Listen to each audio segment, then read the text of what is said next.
Hello, welcome, G. Hey, delighted to be here. Me too. Me too. So delighted to have you here. This conversation has been a very long time in the making. Hasn't it So just? I'm just going to make a noise. There we go. There's a start, a noise, an auditory noise that will be removed once it's been edited. Thanks, Annabelle. Okay. So you and I have worked together on my branding, thankfully, and it was a Mm-hmm. delightful, remarkable, and lightning fast process. And I'm curious, when you work as a brand designer with your clients, what it is that helps you to do your work quickly and so effectively, because your designs are extraordinary. And they're so, like, you designed a whole entire new brand for me from scratch in 4 hours or 6 hours or something. It was Yeah, wild. pretty much. Yeah. Yeah. That's a really hard question to answer in that way because the backstory isn't that was the goal. I did not set out to figure out how to create visual brands really quickly. I set out to not get frustrated by the design process. So this feeds very much into the fact that I'm autistic, and one of the things that I feel very strongly, and it's certainly part of that comes from the autistic aspects of myself, is anything that is inefficient, I cannot abide. If it's not working at its most efficient, then I want to fix it and I want to make it work better. So that traditional design process where someone sets a brief and you create multiple iterations and then it gets tweaked and goes backwards and forwards it's the most inefficient way to create anything. And it's also, we lose the humanness once we start turning something into a paper-based process where we've got account managers in the middle and anything human in there has gone. And it turns out I'm only interested in working with human-based businesses. Anyway, I'm interested in humans. The corporate side of branding has never really done it for me at all. So the whole process was about, how do we create visual brands? How do I take that design process and not hate it? How do I make it more functional for me? It came from a point of me wanting to enjoy my work more. And then it happened ultimately by accident, where a particular client about 10 years ago happened to be local. We were struggling to figure it out that way. We met up at their dining table, and in a couple of hours we created a visual brand that was a million miles away from anything that we'd previously thought of. But it was that collaborative process of being in the same space, of me being able to say, "Oh, I saw your eyes light up when you mentioned that color, and oh, that story about how you got here is fascinating. Do you realize that actually we can represent that by this form here?" And it becomes then an adventure, and we take it together. And so that's how it started. It started because I was frustrated with a process that didn't work, and over a bit of good fortune and then honing it over a period of time, it evolved into a process whereby every single brand we create is an adventure that we take together. I have no idea at the start where it's going to end up. Neither do you, neither does the client. We have all of the things that they love, that they like, their energy, how they turn up in the space, how they talk, when we talk about the business, how the bits and pieces of it fit together. And what we're creating is the visual language that represents that human, that story, that set of offers, that mission, all of those things we weave together. We're creating that visual language. So it happened by accident, ultimately. And then it became something that over a decade has been honed into what is now a really efficient process whereby it just kind of works. It would be really hard for me to try and define it in any way more than that. But when we get together in a space, we get to bounce off each other's energy. I get to see the twinkle in your eye, even if it's over a Zoom call. I get to hear the excitement in your voice when that shade of pink really bounces well off that shade of yellow. And we have something magical. And it's fun. I working with you, having been in agencies, in communications agencies, in previous decades of my career.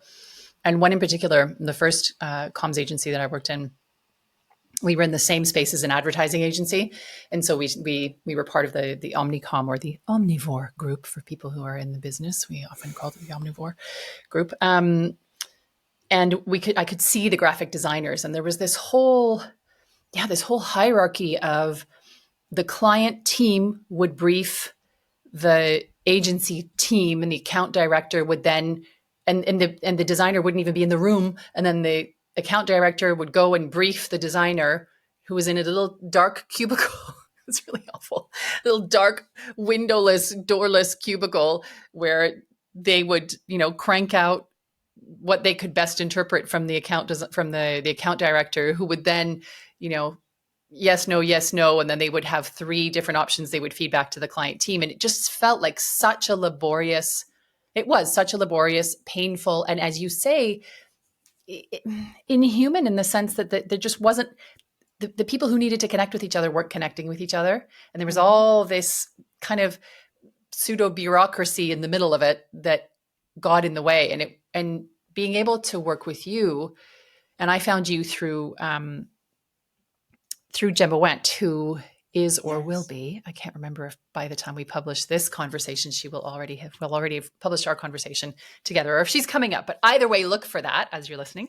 Gemma, you had done some amazing design for Gemma, and she really recommended you. And I remember feeling a little nervous about the process, because in my first brand, when I had taken a huge step away from communication and founded a yoga business after innumerable hours of training, like 600 hours of training to become a yoga teacher, I spent £2,500 I hadn't yet made on a really beautiful logo and a really, really, really beautiful complex WordPress website. And it was not the right time. And it was, even though I was just working with one designer, it took a really long time to do. And it was a huge investment for something that didn't end up working the way I needed it to work. And eventually I shuttered it. And so coming into work with you, I was a little, it was spending money again to have a brand made again. And the second brand for this business, because the first one I'd made, it was way too corporate and I didn't like it. But working with you was so joyous. And one of the things that I loved about working with you is that, because you are so forthright about autism being part of your particular brain wiring, and you're so clear and entirely unapologetic about the way that you work. In fact, you celebrate the way that you work, and you're super clear about your boundaries. It meant that I've also felt comfortable, and because I knew you before anyway, I also felt very comfortable coming in with my ADHD and distraction and, getting bored quickly, and being able to bring that into the conversation and say, look, when we design this brand, I know I'm going to get bored with whatever we make. It doesn't matter how amazing it is. And you designed that brand so that the visual elements can move around each other. There is a consistency in it, but it's not just 2 colors and I have to use them this way, the end. You really created something that worked for the way that my brain actually works, so that it could stand the test of time. And that was thrilling. And you were so fast. Oh my gosh, it was amazing. Thank you. Yeah, I love doing it. And I love the fact that we're still working with it. A few years in, we are finding new ways to evolve that same visual brand. It's really exciting. We've got to say, none of this works in a corporate setting. We've got to, in order to function in this way, we have got to blow up that notion that anybody knows better than anybody else. We can't have this is the person that's going to tell you. I do get people coming to me, because this is the way they've been taught, saying, I need, tell me, can I do this and can I do the other? And my answer is, you can do whatever the hell you want, always. But now let's think about how we do that. And I think this is where the parallels between you and I in the way we work, obviously we are both in branding, and the way we see that, what's the word? We are entirely compatible in the way we approach the notion of a brand and the notion of a human being who is representing their brand and communicating as their brand in whatever way they need to do that. The human bit is where the gold is. So as long as we are working with human beings, this stuff works brilliantly. And it works brilliantly because we then get to celebrate all of the joyous things about that human being. Because your story is so common. I encounter so many clients who have had branding experiences historically that have not worked brilliantly for them. And there has to be that deprogramming that goes on, saying, you are the boss. You are the person that makes the decisions here. And if you don't feel empowered to make those choices, then you're not going to be able to get out there and sell what you do and the impact you can have. You simply won't. If you have to try because you're trying to represent something or be something or do something or look like something, you've immediately put a barrier in front of your place, in front of yourself. So this process, the way you and I work, it's about removing that barrier. It's let's work it out so that we now have a really clear set of rails to function in, a clear set of rails that is the right one for you. It's never going to be the same as anyone else's, so that your path to being able to openly, happily, joyously talk about the impact you want to have in the world and how you do it. We make it really easy. For me, it's visuals. For you, it's voice. Yeah. We are taking the same journey. Yes. Now, this brings me to one of the perhaps contentious positions that I take, which is, for me, having had that experience of spending lots of money to get a beautiful visual brand made, because I was really excited. So many first-time business owners, especially, get so excited about the visuals and making the business card and, look, Mom, no hands. I made this great thing. You can show your gran, you can show your neighbor, you can show your former colleagues, you can show whatever. There's a thing that they can go see. Oh, do you have a website? Can I go see it? Yeah. Oh, it looks amazing. Real. Yeah. It looks amazing, right? It's real.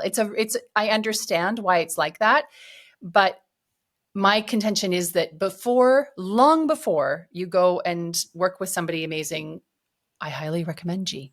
You go and work with someone to create a visual brand. You need to know who your brand is and what its voice is. And I speak of it as a separate thing from you, because it's what I've seen in working with my clients. I think every single one of whom is neurodivergent or pretty close to, diagnosed or not. There is this, it's important to establish some distance between the brand and ourselves. And so I will often say, you're not your brand. You bring certain parts of yourself to your brand. And I'd like to ask you about how you choose to bring certain of your parts to your brand. But you're not, like, nobody gets a piece of my pinky finger or a lock of my hair when they buy my work. And that's why, to me, you said to me when we first worked together, okay, so yours is a personal brand. And I went, no, I have this position. And you were like, yeah, but you're the only person speaking for your brand. And you're the person who is going to deliver the service. And you're the only one anyone's ever going to deal with. You have a personal brand. And I remember being like, no, it's not a personal brand. But whether we labeled it as such or not, what I think contributed to making my part of the design process easy was that when you asked me questions, I had an answer. I was really clear. I knew what the mission of the business was. I knew what my values were. I knew how, over the past X amount of time, I had shown up online and in spaces with other people who are working online. It wasn't something that I would have known if I had done it at the very early stages, like I did with my yoga business. And so I would love to hear your thoughts on what comes first: voice and message, or visuals. And I'm going to be really annoying by saying you cannot always say one way or the other. All right, let's hear more. So for some people, for a person like you and your experience and the way you approached it, for you, that was really important. But the way I see the work that we do is, ultimately what we are doing is we are removing barriers that people have between themselves and their ability to get themselves out there. That's what we're doing. The processes that we take people through remove that barrier. And different people have different barriers at different times. So for some people, it might be an absolute barrier. They can't even start to explore who they are because they haven't got to the point where they've been able to do enough of the work, because for them, not looking the part is a barrier. And that's why I deliver different levels of what I do. So you can work with me for 90 minutes to get that starter. Let's get you some visuals that will get you out the door. And you don't need to be able to answer all of the questions that you answered in your session. Our session was a much more comprehensive session that was tailored for people more at that stage in the journey. And there are other people out there who will be in those earlier stages, and not having brand visuals is not going to be a barrier for them. So for those people, absolutely do the work, get to the point where you know yourself well enough before we then create that much more polished, cohesive visual language for what you're doing. But for other people, the barrier is I don't know how to make a social media post look good, because I don't know how to make anything look good. And for those people, spending 90 minutes to just create enough of a logo that they love, enough of a color palette, enough of a set of visual guidelines that gives them the confidence to walk out the door is enough. And then we come back a couple of years later and we refine it and we enhance it and we evolve it. So it's a bit of a chicken and an egg, because everyone's going to be different. In order to do it deeply in the way that you and I did, and the way that my more established clients do, absolutely. You need to have done that work. You need to know your voice. Yeah. But that won't be the case for everybody. So that's really interesting. And thank you for the nuance. My brain loves an always never scenario. So I'm giggling at myself. Thanks, brain, for tossing up an always never that I didn't catch there. But yeah, it makes sense, because if you perhaps, creating a business to sell amazing dog accessories or singing lessons or consultancy work, you don't ever create those businesses thinking, oh, goody, I get to design a whole bunch of content visually and verbally, and I get to market my business all the time, or as much as I possibly can, and sell things. That's never why we create businesses. And so I recognize myself in that need to have something that conveys what I want to convey with my visual brand, which is why I'm so happy with the work that we've done and why I keep coming back. So we just had a session yesterday at time of recording. We had another one the week before. And I do just have these little touch-ins with G about, okay, here, now I need this new thing. We're going to do, I'm not going to name the social platforms, but the plan is for this podcast to be on lots of social platforms. And so that means that I need visuals for all of those things. And so you and I work together to just put very quickly as you work, put together those visuals so that on those new platforms, in those new ways, I have something new that excites my brain, that tickles my dopamine center. And I'm excited to share. Yeah. But also I get that if you don't have the voice and you're earlier on in your journey, having some visuals to hang your hat on kind of gives you a scaffolding that you can step up on to get out into the world. Absolutely. It's going to be different for everybody. Yeah. I'm interested in removing the barriers. I say that's probably the most consistent thing in all of the different things that I do, because I'm not just a brand designer, but it's about removing barriers. So let's talk about that, because one of the things that I'm endlessly fascinated by when I see people who are marketing their work online is very few people I find are calmly skilled at having what feels a clear and solid container around what is and goes into their brand and what is personal and separate to that. And because you work in diversity and inclusion, you are as a trans person, you are speaking up about trans rights and trans issues, and you're talking about the LGBTQI plus community, and there's a lot of personal in your messaging, in your brand. And yet I also have this sense that you're not confused about what you'll share and what you won't share. And you have this ability to convey messages that are powerful and to take stances around transgender rights, transgender issues, generally speaking, neurodivergence, because as a parent of neurodivergent kids like me, and as a neurodivergent person yourself, these are things that we face and grapple with ourselves and with our kids every day. Mm-hmm. And I would be really interested to know, as you've gone through this process of building the business that you have now over these 10 years since that fortuitous encounter with the client that you got into physical space with, have you been methodical and thoughtful and made conscious decisions about what comes into the brand and what doesn't? Or has it been an organic process or born of conversations with your wife, or like how, or with yourself or with friends, or? It's been both. It's been all of those. And so the simple answer is it has been organic, but it has also not been entirely unconscious. Okay. So that evolution has in the last 10, 15 years. I mean, the online world is evolved many times. It is different week on week on. It is changing all of the time. So there is always going to be that evolution, that honing of at least figuring out what works and where your comfort zones are. But I have always generally been very open.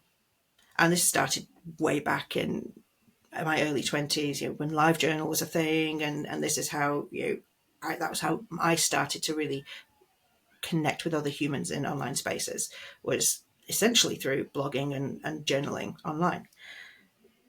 And that was all for personal use. That was just a way to connect with other humans, because we hadn't yet created all of the forums that we have now. As a queer person who was trying to start a family, who was at that point not even aware of my own trans identity, I hadn't reached that point in my own process. It was how we started to find other humans that were going to be our community. So I started there. And then I think partly because of the autism, one of the classic autistic things is having no filter. I 100% share way more than a lot of people would be comfortable sharing. And I am comfortable with sharing the things that I share. I have learned to hold back on things in part because of other people's comfort. Because I have a wife, I have people close to me, I have things that go on that I would quite happily share, but I know that the people around me would not be happy with me sharing, because people would potentially infer things about them too. So the boundaries have come in place really more to support the people around me than myself, and also to work out how to do it safely as I've evolved, because I've definitely stepped too far at times. There have been things that I've said, things that I've done, things that I've been open about online that have ultimately opened the door to abuse. They put me at risk. They have revealed personal things about myself and other people that, in retrospect, I'd probably rather hadn't been revealed. And so I'm more cautious now, but I'm still only cautious in a comfortable way. Okay. If we take this back to where we're thinking about the personal brand notion, and how we choose to put ourselves out in the world, recognizing that people will see us and perceive us as a human being, and other people's perceptions of us are going to be that we're actually sharing everything. You'll find this too. Once you start being public in some way, shape, or form online, there are people out there who believe they are now your friend because they know enough of your personal life to feel like they have that picture. And then when you get to the point where you meet these people for the first time and they feel they know you, and you actually don't really know them, I find that really interesting, because our perceptions are also so different. So we're bringing it back to that notion of choosing what we share. And the only way I know to do it well is to do what feels real. So I would feel entirely wrong trying to tell a story online that paints a picture that isn't fully true. I'm not capable of doing that anyway. But if I was trying to curate a personal brand or a perception that I was trying to do it because I thought that was going to work well. This was going to enhance my business. This was going to make it easier for me to form these kinds of relationships. If I'm putting that kind of conscious process into what I choose to share, I will shut down. I think this is partly an autistic thing, is I'm not really capable of saying things that I don't feel can be true, are true. I'm just not able to do that. And if I'm trying to perform in some way, shape or form, I stop being able to do it well. Suddenly my anxiety is through the roof. This goes back to, I've reached a point where I am unmasked the vast majority of the time. And having to try and present myself as anything other than how I feel in the moment is a form of masking that I'm choosing not to engage in anymore. Yeah.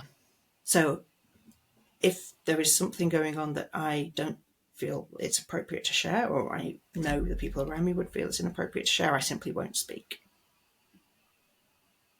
Okay. So That's everything really that people see is real. And every door that I open completely. You can entirely see this part of me. And then there are other doors that just don't get opened. Yeah. And that takes away that barrier, because I'm not trying to give an impression of something. Yeah. To use words that Sarah Kedge would use, you're not using up precious energy biscuits to pretend and to remember what you were supposed to pretend, and to keep pretending that you did before, that tired you before, and now it's going to tire you even more to pretend. It's if you're listening to this and you've never heard the term masking before, it's essentially pretending to be certain ways, to think certain ways, to behave certain ways, and it is exhausting. The conforming to norms, I'm air quoting norms very strongly, but expectations baked into society and culture. And we all have many that are shared and some that are specific to our upbringing and our experience, or our industry, for example. This brings me to a question that you asked me when we very first started working together, which was deeply uncomfortable to me. For context, I had my yoga brand, which I loved very much, which was inviting international women, international mums in and around Geneva, where I live in Switzerland, to come together for the yoga, but to stay for the community, because it's a very difficult place to meet people here. The local people will tell you themselves that they're just not that open to the squigillions of expats who come in and then leave a few years later. They're understandably a little wary of people who come and go, and for various socioeconomic reasons. And so that business was for mums specifically in the day, mums who weren't working and didn't have their kids with them and could come and do this thing. Okay, fine. That was my choice. Then the next business was an extension of that, and it was an international community for mums. So I took the same concept of the business, excuse me, and put it online. And that was for mums because I needed it and I knew that other people needed it. And so I created it. And through various twists and turns of fortune, I've come back to my roots in communication and have been for years, and was messaging that I work with female entrepreneurs who struggle to explain what it is that they do because they have so many details in their heads. And one of the first things that you said to me in your very pragmatic, calm way was, why are you only messaging to women? What is it about the work that you do that means that it can't be done with people of other genders or who don't identify with specific gender? And as someone who, I read a lot, I consume a lot of content from all kinds of different creators, gender non-binary, transgender, queer, people from all different ethnicities. That was a little uncomfortable. It was a bit of an uncomfortable question to hear you ask me that. And it was a very, very fair question, because there's no reason other than my own assumptions, really, that women had a specific set of problems around communicating, around taking up space, around being taught to be nice and please people and share all the time and be, outgoing but not too much, assertive but not aggressive, etc. And your pushback to me at the time was, yeah, but there are all kinds of other people who have that experience too, and why would you not make your work available to them? Can you talk a little bit about how you see the role of gender in branding and marketing overall? Oh, I love the way you phrased that question. Because the simple answer is I don't see gender in marketing and branding. Partly because I don't see gender. I'm non-binary. Actually, I'm agender. I'm the bit of non-binary that really does not experience. So from a personal standpoint, I do not experience gender. It does not compute for me. Gender is a construct. And we are all human beings. We are all people, and we all look and have bodies and present and feel and identify in all of these different ways. But the relevance of gender in the way you may connect with another human being, from my perspective, is irrelevant. I'm going to connect with that human being for all kinds of reasons, and their gender is not one of them. So there's a personal position here, which is partly through having gone through my own gender journey and having had to deconstruct what the concept of gender is to me, and have come out the other end of that realizing that I'm quite happy with it being entirely deconstructed and in pieces on the floor, and that's good for me. I now find myself seeing that in a lot of places. We live in a society that is inherently binary gendered. We just do. This is the world that we live in. So it's entirely to be expected that a lot of people who have grown up in that world, who've lived their entire lives with these concepts of there's men and there's women, and this is who those people are, and that's it. And even to an extent of having trans identities, sometimes those people will move from one to the other. That's still potentially binary gendered for people who haven't had the opportunity, or haven't, for whatever reason, haven't explored that any more deeply because there has been no need to in their day-to-day existence. So it's quite common that people will just not question that. If I'm talking about mums, I'm talking about women, and there's a comfort and a safety in that, and the society we live in says, hey, all of these people nicely fit in a box, and we can keep tying a nice ribbon around that, and we're all good, thank you. We haven't necessarily had the opportunity to do that deconstructing, to do that questioning of actually what are we trying to say here. And as soon as we do, that's when things get a lot more interesting, because everything about the binary gendered construct, everything about the world in which these gendered identities and gendered ways of doing things exist, relies on assumption. This is a space for this kind of person, and by putting that label on the door, the people who walk through that door are going to be this. And any time that we find ourselves making assumptions about a person that we have not connected with properly yet, we, again, are putting a barrier. I'm expecting this kind of thing from this person. I'm expecting this kind of experience from this person, this kind of connection from this person. And firstly, we limit our own opportunities to experience all kinds of cool different things.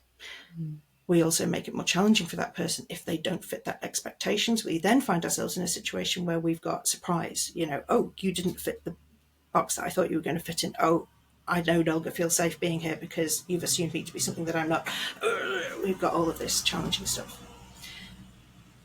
And that's where challenges come in. We make assumptions. So to go back to your story about the fact that you were marketing to mums, is what was that about? And you, in your introduction here, you were really articulate about what it was about. It was about the experience that people had about struggling to find community and juggling all of the things. And that experience is a very challenging experience, and absolutely setting up community, setting up ways for people who are having those experiences to find each other, that's brilliant. Please, yes, do that.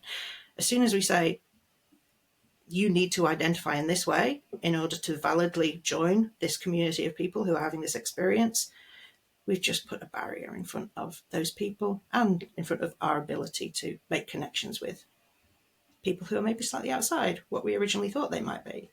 And what a loss. Indeed. And thinking about, as I'm hearing you, I'm thinking about my kids' primary school. There was a family where they had, I think, 3 little kids. And they must have had them in very rapid succession because they were 3 kids under 5 or something. And it looked like the person who was home with the kids, which is often the case here in Geneva, there's often a parent who comes with their job and the other parent isn't given permission to work by the government. So you can come, you can live, but you can't work. So it creates this sort of 1950s bubble, which is certainly what I stepped into when I came here. That's a whole other conversation.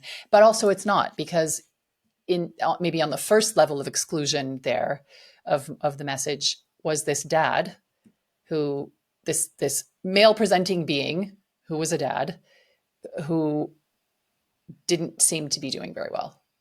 We never spoke, but you could sense the isolation. And even just without knowing him, I can very easily imagine, and I may very well be wrong, but I can easily imagine that it would be, for as much as it was isolating to be one of the myriad 1950s suddenly mums having left a career behind and all of the other things, and suddenly finding yourself, almost wearing an apron and, carrying slippers to the front door every evening. I imagine that the experience of that when you are something other than a gender conforming mom would be even more, exponentially more isolating. So yes, there probably would have been quite a lot of enriching for all of us if more people had been available to come into those classes and to care for themselves in that context. So it's a perfect example. And I remember you saying to me when we were working together initially, and we were having this not comfortable conversation for me, but really important, was, you said, I can't think of a single thing that should be marketed exclusively to one gender. And you said, even, sanitary underwear, like period underwear. It's not just women, people who identify as women, who wear sanitary, like period underwear. It's not. And so what are we doing with the messaging? Why is it messaging to women and girls only when it's not just women and girls who are having periods? I would say, maybe this is an evolution in my thinking, but I would say that actually there can be. But it has to be very specific. So it is entirely okay to, for example, create a space that is exclusively for women. If you say, if you identify as a woman, you are welcome in this space. That means you are welcome to anybody who identifies as a woman. You can't know what's inside their underwear. You can't genital check at the door. You may have trans women. You may have intersex people. You may have anybody who is identifying as a woman. You may have gender fluid people who move between, and on that day are identifying as a woman. You can create a space that is based on identity and saying everybody who identifies in this way is welcome here. You just can't exclude the trans people who identify that way. So it comes down to trans exclusion at the end of the day. You can also mark it entirely based on an experience. So people who have periods, people who have prostate issues. You can talk about an experience. People who have toenail fungus. Some of these things relate to certain types of bodies, and some of these things could relate to any body, but they're experience-based. People who have experienced trauma, people who are feeling isolated within this community. You can't exclude trans people from that either. You're going to have people from already. You might say, well, this is for people who have periods. You're going to potentially have non-binary people and trans men in that space. So the challenge is you can't exclude trans people. You can mark it based on identity if, for whatever reason, that identity matters. I will 100% stand up and fight for the rights of women to have exclusively women's spaces.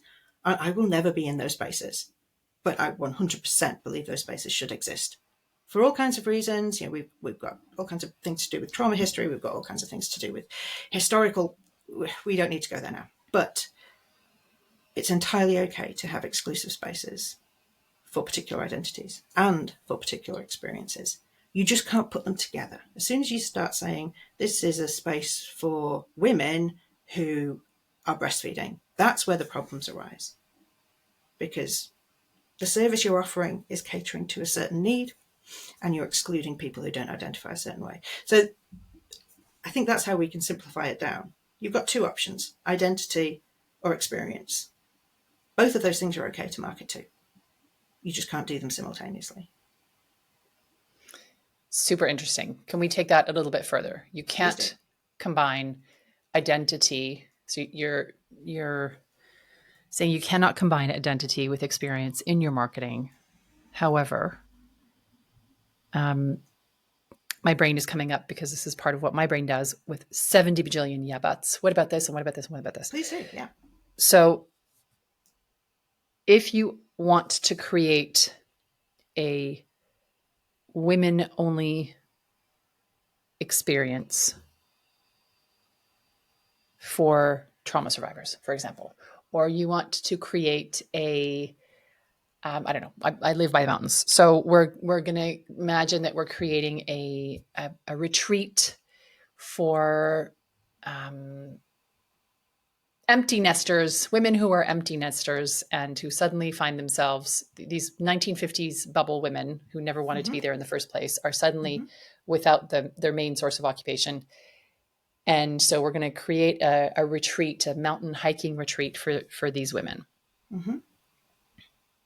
Specifically to be in a space where they can talk about what it's like to have lost their professional identity in coming here, or have lost some dimensionality in their lives from coming to live here. And it's specifically around the mother role and this empty nest experience. So what you're saying is market to the empty nest experience and the fact of suddenly finding yourself at loose ends, or market to this is a retreat in the mountains for women of this demographic, but don't mention the empty nesting. Is that what you're saying? Don't blend gender and experience, because Well, no. Let's map that through.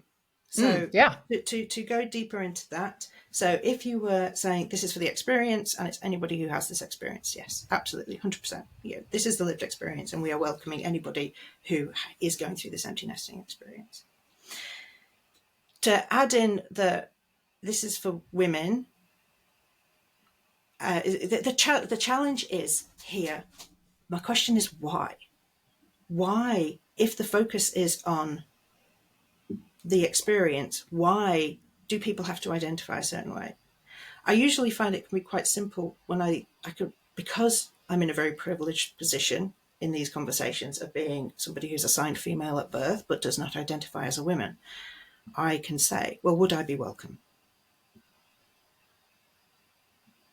Would, if I was an empty nester, I put myself 10 years in the future. If I'm an empty nester and I've got those feelings, would I be welcome in that space? I suppose the answer to that would be found in whatever the founder or the organization that creates the retreats, whatever their values were, right? If their values were of openness and inclusion and diversity, then absolutely. And if their values were aligned with religious dogma, or I don't know, it's not how I think. So I'm struggling to find an example. But and I think that's the challenge, is the people that we're having these conversations with are not those people. The people who would choose to have an event like that is very exclusive and maybe is tied to religious dogma or something else, they're not the people who are having these conversations. They're not interested in these conversations because they are going to be challenging. We are only having these conversations with people who have a genuine intent to put more love out into the world, to be inclusive, to celebrate the fact that different types of people exist and they're not always going to look like you. Those are the people that we're having these conversations with. And in that story of what that potential event might look like, the question is always why? What is it that would make that space suddenly feel not okay if somebody who had a different gender experience walked into it? Would be, what would make it unsafe? And I find this often now, the conversations I'm having with people around this are not so much, I don't want somebody like that in my space. They're about, there are other people who are going to be in that space who would object if a trans person was also there. I've got direct examples of this. So people who, one client fairly recently historically has run retreats for women, and was faced with this challenge of a number of places had already been paid for and booked on a retreat, and a trans woman said, oh, would I be welcome? And that's where the dilemma is, because they wanted that trans person to be welcome, but they didn't know if the people who had already booked on would feel okay with a trans woman being there. And that's the challenge that we have, is actually, if you are somebody who is taking that position of hosting, of curating, of leading an event or a space or an offer, whatever the thing is, if you are leading it, you get to choose the values you apply to it. And that means if you want that space to be inclusive, you need to be open about that from the start. You need to be willing to deal with the potential fallout of saying, yes, you're a trans woman and you're welcome. And I am going to hold the space where people are dealing with whatever challenges they might have, whatever prejudice they may bring into the space. Actually, let's not wait till we're in the space and wait for the explosion to happen. Let's have these conversations up front now. It's very hard to backtrack into that, but certainly for an individual in that situation, any future event, it's very clear. This is a space for women, and we include trans women in that. And as you're describing that, what stands out to me is that the conversation was, there will be people who've already bought spaces on this retreat who may not be comfortable with. And I was thinking, but wait a second, isn't it surely not about how those people who've already bought are going to feel, but will the trans person be safe and welcome and integrated? And there are so many different, so many different facets to the conversation, and how you bring that into your branding and how you bring it into your language. And thank you for going deeper into that and giving us another concrete example. And it reminds me, I'm doing some work in person right now, which I'm loving, doing work in person with a client here in Geneva. To your point about, when the eyes light up, and because the work that I do is quite deep and it's not efficient in the get it done in a day way. It's something that really needs to mature and take time. So there are days when I'll say, I'm just going to get the slouchy poofy chair from the next office so that you can just lie down while we continue this work of messaging, or I extract stories from you or whatever. And one of the things that we were doing, because we're doing this work in French, which is my mother tongue, and my father tongue, I suppose, is English. And one of the gender is very present in French. It's not a table. Table is a feminine noun, and tree is a masculine noun, and lamp is a feminine noun, and I don't know, shelf is also a feminine noun. I'm trying to think of something else. Anyway, the microphone is a masculine noun. And so, and pronouns become really complicated because it's just really complicated, the way that everything is gendered all the time in the language. And so having the conversation with this particular client about how, given who the audience is, how far, as we're building the brand voice guide and as we're getting super, super, super clear and specific and detailed about how language is used, how far are we going to live the value of inclusion, which is one of the 5 main themes of topics that they talk about. How far are we going to take that? Are we going to use a new, as yet unpracticed combined pronoun, which is yel instead of il, and elle is yel? They've combined them. How, knowing who we're asking to use the pronoun, are we going to lose them? Is it worth going into things gradually? Are we identifying pronouns on emails? Like, it's that level of granularity that we are looking at to get super clear from the leadership right through the whole project of how are we demonstrating our inclusion, and where are we requiring it? Where are we encouraging it? And how far are we taking it just now at the beginning of this project versus how far we want to take it moving forward? So it's something that in a brand, in your messaging, even if you're messaging in English, which everyone listening to this, I'm sure is, it's really important to think about how you use your words. And it's not a question of, being super pedantic or too picky or overly sensitive. It's none of those things that get thrown around. Oh, it's just a joke. It's all part of that kind of way of responding and not taking responsibility. It's really important to think about how you are messaging and who you're excluding. And do you mean it? Is that on purpose? Yeah. And what are the consequences of that? Yeah.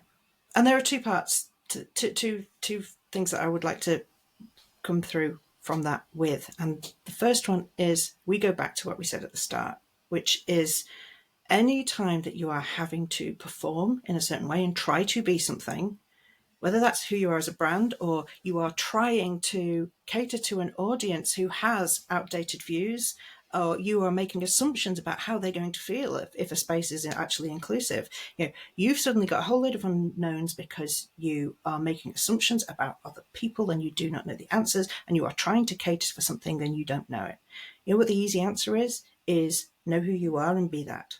Which means if your instinct is to create an inclusive space, then you do it and you just stand up and be open about it.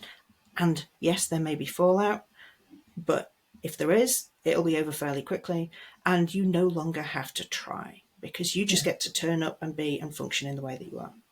The other side of that is, if you are creating a brand that puts you in a position of authority as somebody who is curating space or leading people in any way, shape, or form, you have a responsibility to do it in a way that is ethically sound. You have a responsibility.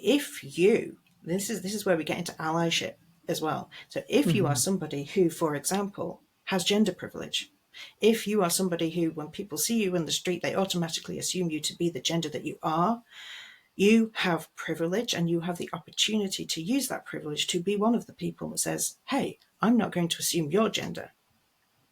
I'm going to ask you what your pronouns are. I'm going to make my pronouns clear, because that facilitates this conversation. But it helps bring it more into the public consciousness, but it also acts as a little quiet flag waving moment where you say, I'm a safe person.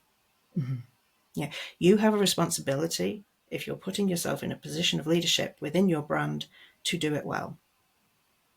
And that means that if there are people that you have historically worked with whose perspectives, whose values, whose prejudices do not align with your own, then you get to make some choices about how you work with those people moving forward. Yeah, absolutely. And as part of the evolution of the brand and as part of the evolution of the business, a brand is an entity, and doing things the way we've always done them within a brand, with a brand, because we've always done them that way, isn't intelligent. It isn't strategic. It isn't necessarily the best for business. And it certainly is often not the best for the humans who come into contact with the business. And as we know more, we can do better, right? We can do differently. We can make different choices. And that's something that I would encourage you as you're listening to do, when it's something that I do. And if you haven't yet listened to my episode where I talked to Abby Hawker, who is the founder of Transmission PR. Please go and do that. This is another great conversation and a good corollary to this part of my conversation with you, G. Because Abby who is someone that I worked with in a PR agency in London in the noughties, has set up this PR agency specifically to showcase transgender PR professionals' talent, to showcase transgender business owners, to bring the messaging around inclusion and openness and creating safe spaces for transgender people through communication. That is her whole mission. And she has a great team of transgendered professionals who work with her. So I encourage you, if you haven't yet listened to it, to go have a listen to that conversation as well, about how we can be allies and we can signal, the more of those quiet flags there are in our brands and in our messaging that say, you're safe here, without it having to be, putting up a big marquee in the center square and trumpets and all the things. Quiet safety, I think, goes a long way. And it's important to think about it in your brand. It does go a long way. And it also, if you really want to go down to the absolute black and white of it, it's also going to make you more money. The stats exist. The research has been done. We know that businesses that, whether loudly or quietly, actively talk about the fact that they're inclusive, get a greater slice of the market share. And we all want even that. If you're not bothered about the ethics of it and you just want to make a bit more dough, it's still worthwhile doing. Yeah. Although hopefully, having listened to this conversation, you'll understand a little bit more, or have a new perspective or a deeper perspective on why it does matter so much. Gee, I could talk to you forever. I think we've made it through all of my questions, but I am thankful for you being as open as you are and as generous as you are, as kind as you are as well. It's something that I notice infuses your brand of communication, that you seem to have an ability in your quite even, consistently even keeledness, at least presenting that way. And you've said you only do things that are real. So I'm just going to decide that you are generally an even keeled person by choice or by practice. When you are communicating, and it's been evident today again, about things that are quite difficult and can be quite emotive, you always do it with kindness. And that is something that I associate very much with your brand of showing up in the world. And it's remarkable because there's not a whole lot of that around. So, yeah. Thank you. Thank you for being my guest today. It's been a pleasure. It really, really has. Thank you too. Bye for now.